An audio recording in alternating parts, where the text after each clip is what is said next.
19세기 후반 이후 사회주의는 종교적인 색채를 갖지 않게 되었다.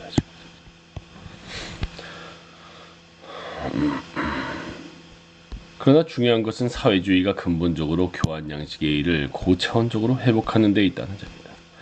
예를 들어 한나 아렌트는 평의회, 커뮤니즘, 소비에트 또는 레테에 관해 그것이 혁명의 전통이나 이론의 결과로서가 아니라 언제 어디서든 완전히 자발적으로 그때마다 그때까지 전혀 없었던 것처럼 출현한다는 점을 지적하고 있다.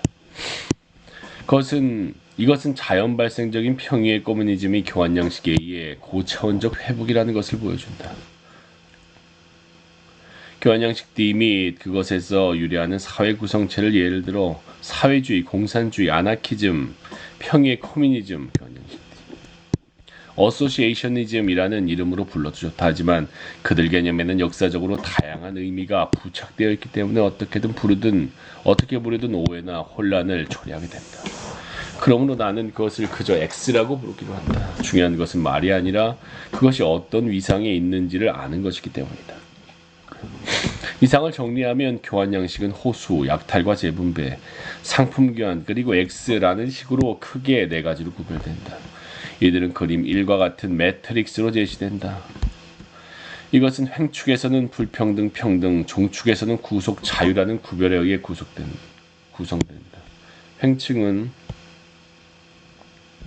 불평등, 평등, 종축은 구속, 자유.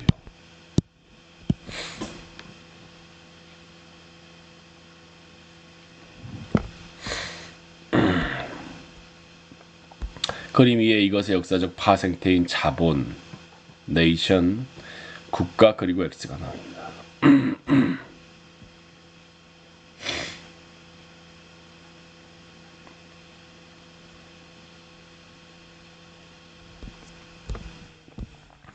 다음으로 중요한 것은 실제 사회 구성체는 이런 교환 양식의 복합으로서 존재한다는 점입니다.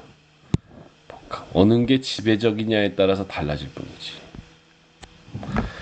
미리 말하자면 역사적으로 사회 구성체는 이와 같은 양식들을 전부 포함하고 있었다. 하지만 어느 것이 주요한가, 지배적인 것인가에 따라 달라진다. 부족사회에서는 호수적 교환 양식의 A가 지배적이다. 하지만 그것은 B나 C가 존재하지 않는다는 것을 의미하지 않는다. 예를 들어 전쟁이나 교육은 항상 존재하는 것이다. 다만 B나 C와 같은 계기는 호수 원리에 의해 억제되기 때문에 B가 지배적인 사회적 국가 사회로 바꾸지 않는 것이다. 한편 B가 지배적인 사회에서도 A는 다른 형태를 통해 존속해왔다. 예를 들어 농민 공동체. 또 교환 양식 C도 발전했다. 예를 들어 도시로서. 그러나 자본주의 이후의 사회 구성체에서는 이런 요소가 국가의 위로부터 관리 통제되었다. 교환 양식 B가 지배적이라는 것은 이와 같은 의미다. 다음으로 교환 양식 C가 지배적이게 되는 것은 바로 자본주의 사회이다. 마르크스가 생각하기에 자본주의 사회 구성체는 자본주의 생산이라는 생산 양식에 의해 규정되는 사회이다. 그런데 자본주의 생산을 특징짓는 것은 무엇일까? 그것은 분업과 협업이나 기계의 사용과 같은 생산 양식에 있는 것이 아니다. 왜냐하면 그런 것이라면 노예제에서도 가능하기 때문이다. 또 자본주의 생산은 상품 생산 일반으로 해소되지 않는다. 왜냐하면 노예제도, 농노제도 상품 생산이고 또 그 때문에 발전했기 때문이다. 자본주의 생산이 노예제나 농노제와 다른 것은 그것이 노동력 상품에 의한 상품 생산이라는 데 있다. 노동력 상품에 의한 상품 생산.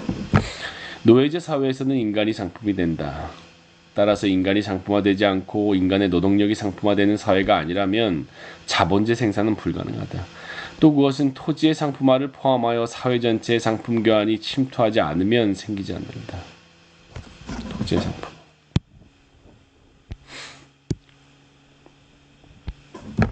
그러므로 자본주의 생산은 생산 양식이 아니라 교환 양식에서 보아야 이해할 수 있다. 자본주의 생산.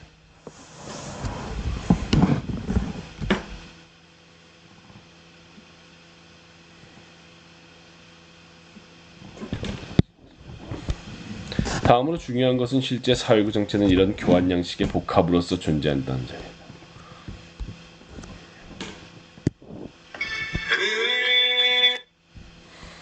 미리 말하자면 역사적으로 사회 구성체는 이와 같은 양식들을 전부 포함하고 있다. 하지만 어느 것이 중요한가에 따라 42조.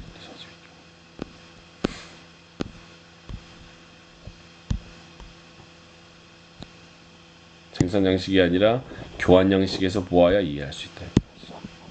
42조.